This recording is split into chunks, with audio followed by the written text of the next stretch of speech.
Iran pravi, da je napadel ameriške cilje v Kuvajtu in Bahrajnu kot povračilo za drugi val ameriških napadov.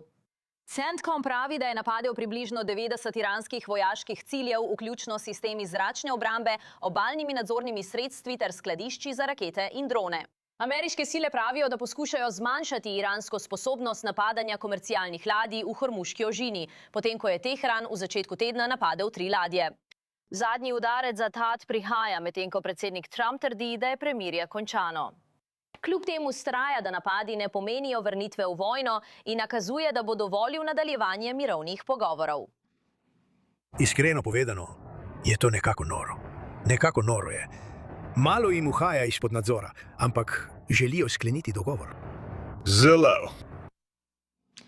Iran ostaja kljubovalen. Njihov glavni pogajalec pravi, da Amerika še vedno ni spoznala, da ustrahovanje in prelomljene obljube niso več brez posledic. Naj povem naravnost, če udariš, boš udarjen. Ne zganjaj se brezglavo, sicer boš še globje potonil. Hormuška ožina bo odprta le pod iranskimi pogoji, ne zaradi ameriških groženj.